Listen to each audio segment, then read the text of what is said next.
ناظرین، بڑی خبر آپ کو بتاتے چلیں، سینٹ میں 27ویں آئینی ترمیمی بل 2/3 اکثریت سے منظور کر لیا گیا۔ بڑی خبر آپ کو بتاتے چلیں، سینٹ میں 27ویں آئینی ترمیمی بل 2/3 اکثریت سے منظور کر لیا گیا ہے۔ تفصیلاً بھی آپ کو اسی ویڈیو میں بتاتے ہیں۔ اس سے پہلے چینل کو سبسکرائب لازمی کر لیں تاکہ آنے والی ہر نیو خبر آپ تک بآسانی پہنچ سکے۔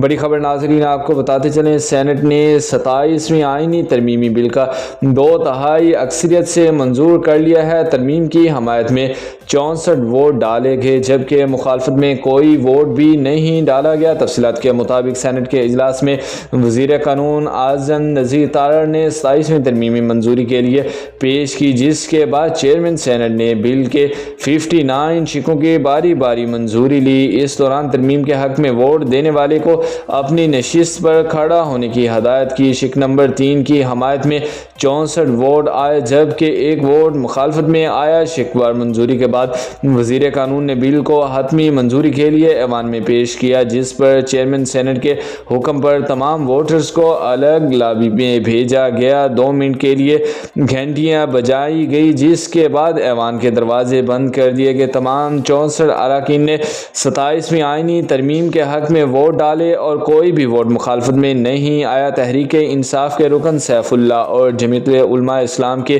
سینیٹر احمد خان نے ترمیم کے حق میں ووٹ دیا۔ اس موقع پر اپوزیشن کی جانب سے سینٹ میں ہنگامہ آرائی اور شور شرابہ کیا گیا جبکہ ایجنڈے کی کاپیاں بھی پھاڑی گئی۔ اہم خبر ناظرین آپ کو بتاتے چلیں، 27ویں آئینی ترمیم سینٹ میں منظور کر لی گئی ہے۔ تحریک انصاف کے رکن سیف اللہ اور جمعیت علماء اسلام کے سینیٹر احمد خان نے ترمیم کے حق میں ووٹ دیا ہے۔ بروقت اپڈیٹس جاننے کے لیے ہمارے چینل کے ساتھ جڑے رہیں۔ اللہ حافظ۔